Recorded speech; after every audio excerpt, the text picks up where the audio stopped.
acompañara en esta presentación, bueno, porque por supuesto él había sido invitado de manera directa por el presidente, bueno, por el director del instituto, por el doctor Estrada Mitchell, al evento como autor, etcétera, pero como presentador, porque quien venía originalmente, como ustedes lo pudieron apreciar en los pósters, pues, era el doctor Raúl Carrancá, pero lamentablemente el doctor Raúl Carrancá se encuentra un poco mal de salud y él vive en Cuernavaca, como muchos lo saben, entonces tenía que viajar, etcétera, y no fue posible.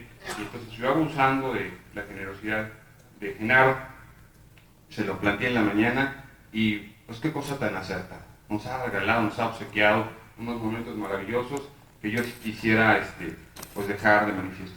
Y además decir que me siento profundamente contento porque veo muchas caras conocidas de gente a la que yo he querido mucho a lo largo de mi vida, ¿no? Veo a Emilia Araiza, por ejemplo, me da muchísimo gusto ver a Emilia, ver a Tony Valdovinos y ver a los profesores de la universidad, incluso a Vite Patiño, que viene de Europa, lo apreciamos y lo queremos mucho a Vite, y además, pues decir, ¿no?, que en ese contexto tenemos presentes a muchos de los autores del número. Eso es una cosa que no frecuentemente se ve, ¿no?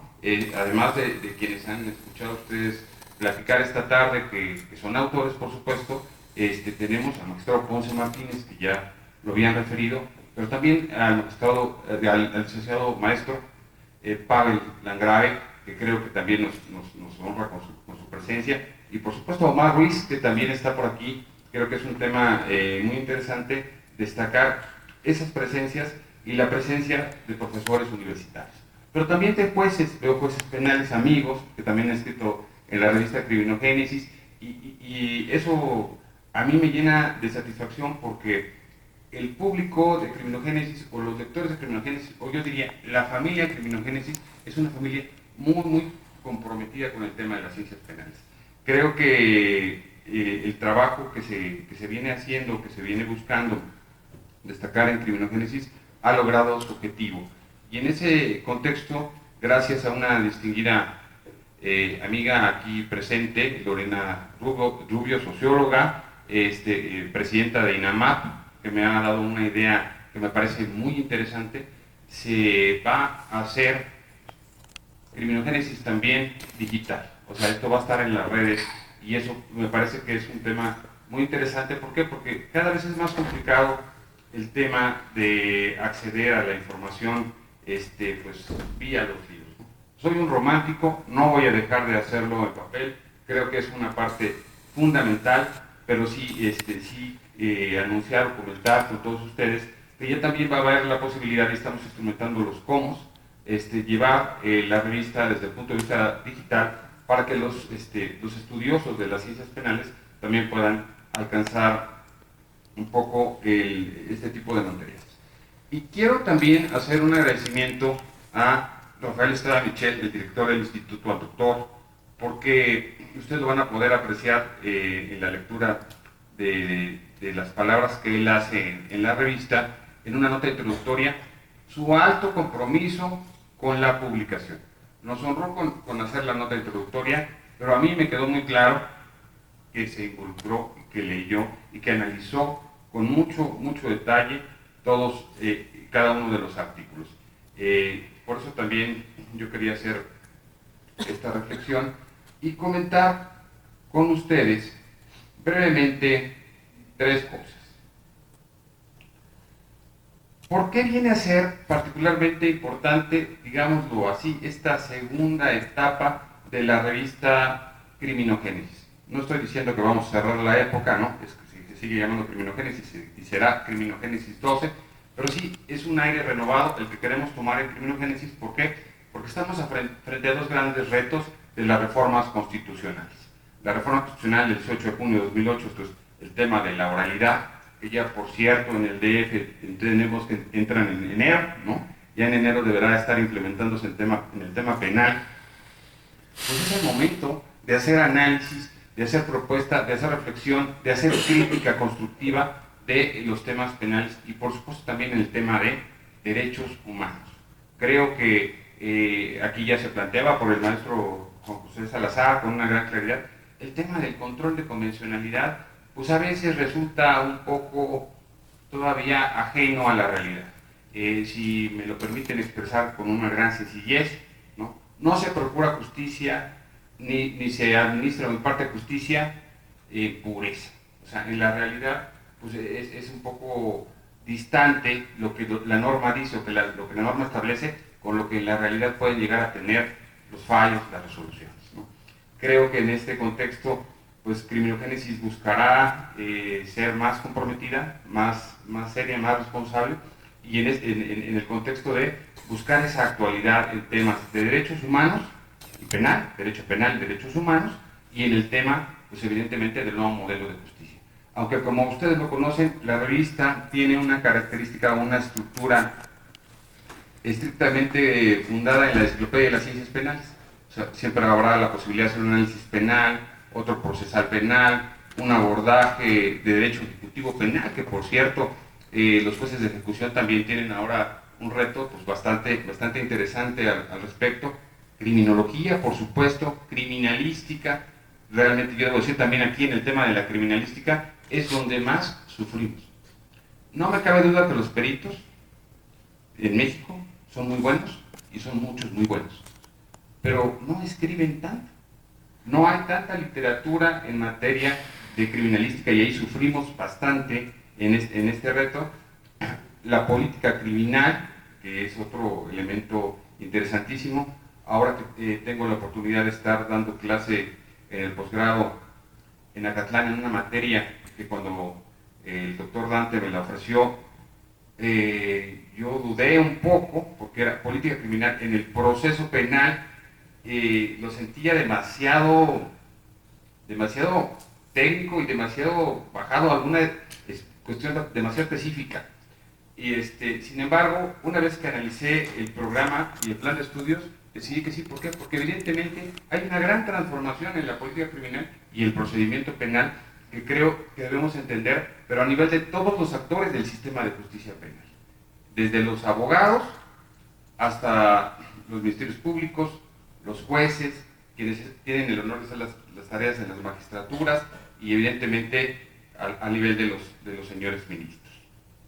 Creo que en ese contexto sí tenemos un impacto importante en donde podemos incidir. Un segundo elemento es también que quiero yo agradecer, él ya hizo algún adelanto, Genaro González Licea, es el compromiso que Genaro mostró cuando yo lo invité a participar en el número. Me dice, es que el tema de los casos, como que cómo lo vamos a llevar con los nombres, eso genera un problema, o puede generar un problema, puede generar una afectación, y con una gran pulcritud nos muestra el caso sin mencionar un solo nombre. A mí me parece que esa parte técnica pues, es de agradecérsela mucho a Genaro González Licea. Sin embargo, a veces también a nosotros nos gusta conocer los nombres, no sé, el derecho penal es por esencia morboso, o sea, no podemos decir que no es morboso el derecho penal, la criminología en sí misma también lo es, de suerte que era un apuntamiento que yo quería también hacer, para finalmente cerrar con dos aspectos muy breves. Hay dos tipos, bueno, hay muchos tipos, pero en materia jurídica y en materia jurídica básicamente y cultural, hay dos tipos de revistas, ¿no? Tendríamos pensando en las revistas científicas, como quizá pudiera ser la aspiración de Criminogénesis o la aspiración de Derecho Penal Mínimo que atinadamente lleva el magistrado Ponce Martínez, o algunas otras, las propias del instituto, ¿no? Aquí pensamos en las revistas de Intercriminis, que es una revista con bastante solvencia y mucha tradición, o la revista de la Academia Mexicana de Ciencias Penales, o no sé, ¿no? Esas revistas que tienen como esa aspiración científica y revistas de divulgación. Y yo siento que esas dos modelos se vienen a complementar. Y yo mismo aquí en esta oportunidad tuve esa sensación ahora que veo la presencia de la revista Mi Delegación, que vino a cubrir el evento y que evidentemente amablemente hicieron una entrevista, etcétera, va a llevar mucho más la divulgación que lo que quizá aquí pudimos decir o platicar. ¿Por qué? Porque en esta maravillosa sala, que además debo decirlo, me gusta muchísimo, ¿no? Quizá estemos 80 personas, ¿no? De muchísima calidad, por supuesto, etcétera.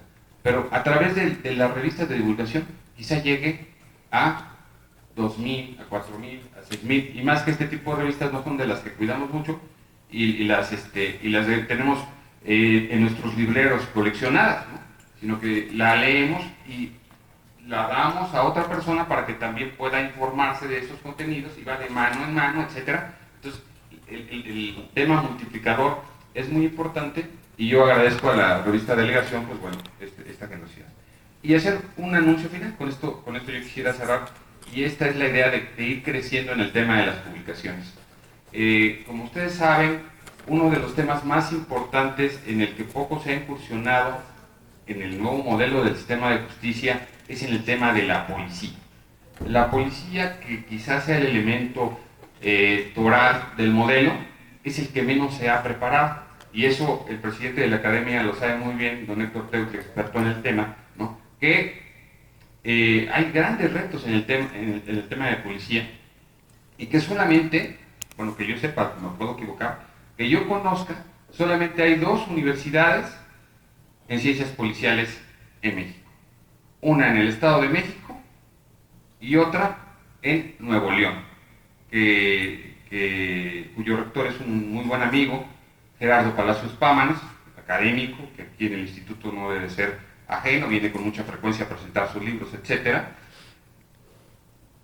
Y en un acuerdo con Gerardo vamos a publicar Criminogénesis con la Universidad Policial de allá del Estado de Nuevo León, una revista que se llama precisamente el tema que abordaba Genaro y que abordaba mi querido amigo Alberto, ¿no? Cadena de custodia. Y así se va a llamar.